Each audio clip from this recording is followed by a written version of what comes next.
The Nightingale is directed by Jennifer Kent and follows this woman by the name of Claire, who is basically on a revenge path to find and kill this British lieutenant in the army who committed a horrible act of violence against her family. This is a movie that came out in a lot of other countries earlier in the year, and the more I heard about this film, the more I was genuinely intrigued. I wanted to see it anyway, because it's directed by Jennifer Kent, the person who made The Babadook a few years ago. And as good of a film as that is, don't get me wrong, I really like that movie. I do think it was a little bit overhyped at the time. Nonetheless, I was still really interested to see what her next project would be after The Babadook, because The Babadook was such an interesting film for that type of genre that I just wanted to see maybe where her career would go next. And with The Nightingale, you get a completely different experience, but one that is probably even more horrific, even though it is nowhere near as tense or as scary as, say, The Babadook is, because The Nightingale is not a horror film. The Nightingale, in its own right, is a lot more disturbing than The Babadook was. Now, the one thing you're going to hear a lot of people say is that this movie is incredibly brutal and very unsettling at points. And they're not lying. This movie is really hard to watch at times. There are quite a few scenes, specifically quite early on in the movie, that are really, really hard to watch and are just...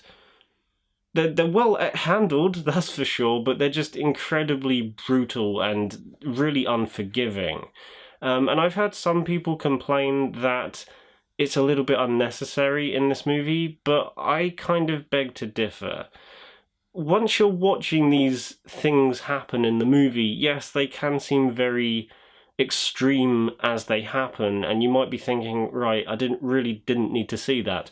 But by the end of the movie, those acts of violence and all these disturbing things seem slightly more warranted, and there is a point to it once you get to the end of the movie. There's a point and a message, and these acts of disturbing things are not just there for, you know, to look showy and to kind of go, look how violent we can be, but instead are there purely to build upon these characters that are already interesting as it is. And I really like that about this movie. It doesn't just show you these horrible things just because. It shows you these horrible things because they're important to how these characters develop over the course of the movie. By far, my favourite aspect of the entire movie, though, was the acting. Specifically, the two lead performances by Aisling Franciosi and Baikali Ganamba. I've probably butchered both of their names, but they are absolutely brilliant. Aisling plays the main character Claire, and she brings a lot of emotion to her character. You can tell that there are times where she feels very vulnerable, and she wants to seek the revenge that she needs to seek to its fullest, but then there are other times where, like, she still wants to, you know, fully seek this revenge, but there is a sense of humanity in her character. She still wants to get her own back on this lieutenant, but there is just something stopping her from doing so. And I like that struggle that her character faced in the movie. It's a struggle that she brings on herself, and is something very human, because a lot of other revenge-related movies that go for a more action-oriented approach just kind of have this horrible thing happen at the start of the movie, and then all of a sudden the main character is this unstoppable person who will just commit horrible acts to the people that committed the atrocities to them without even flinching. But in this movie, you see her character still commit horrible things to the people that fucked her over. But that being said, there is also a sense of, like, I don't know whether I should be doing this or not, and I'm having second thoughts, and I love that in this movie. Sometimes it can be played, something like that can be played slightly over-dramatically in a movie, but here it's played just right. You also have Baikali Ganamba, who plays her guide in the movie, and I really liked what they did with his character as well. you can really tell that there is a lot more behind the expressions that he gives, and towards the end of the movie you do really feel sorry for not just his character, but how his people are treated as well. And what really makes it even more harrowing is the fact that this stuff actually happened, because it's set in an older version of Australia, and he's obviously an Aborigine Australian, and these kind of things actually happened, and it is very shocking to watch. Outside of all the horribly disturbing and violent scenes that take place in this film, you have these other smaller scenes with this character, and he really does shine in this movie. And the fact that this, I think, is his first ever performance is really impressive, because he really brings out a lot of humanity and emotion into his character, making you want to root for him even more by the end. However, that being said, the best performance in the entire film is Sam Claflin as the lieutenant who commits this horrible act against Claire's family. He's brilliant in this film.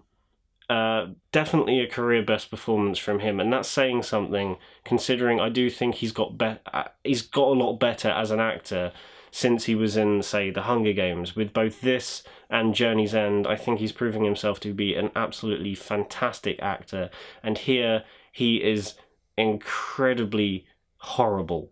I hated this character with the passion, and he's just so unlikable. From the moment you first see him, you realise, yeah, he might seem quite nice, but there's something not quite right. And within a matter of seconds, he shows his true self.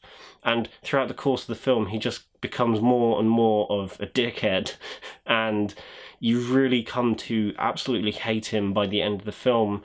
And that just goes to show how brilliant of a performance he gives. I've never hated a character this much in a film for a long time.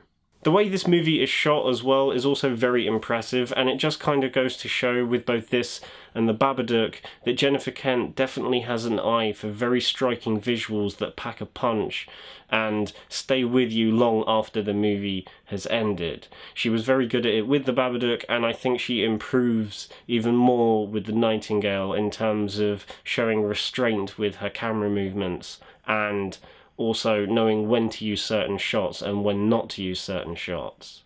Now, I do have one issue with the film, and it is related to the dream sequences that appear throughout the film.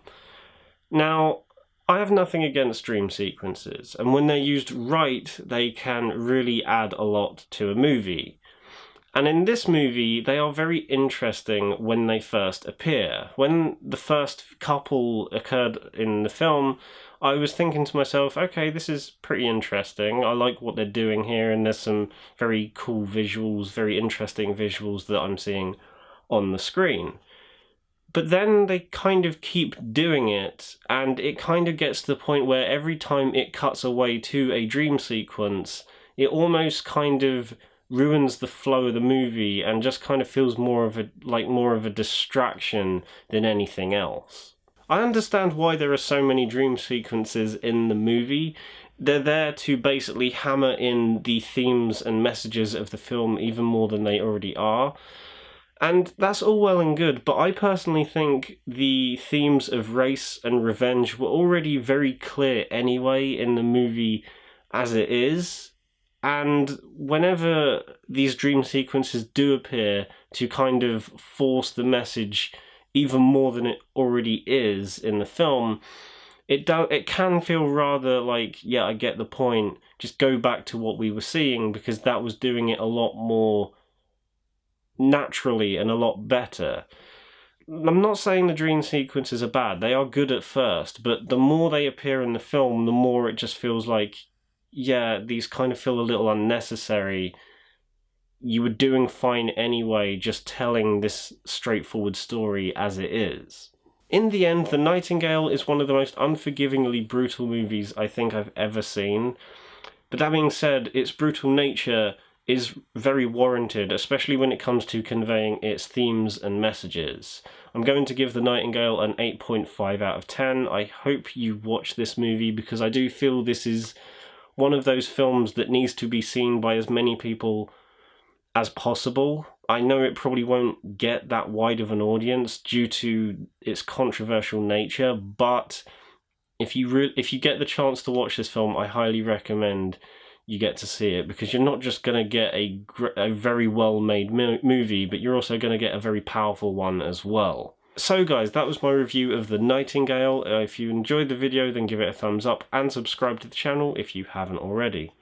Bye!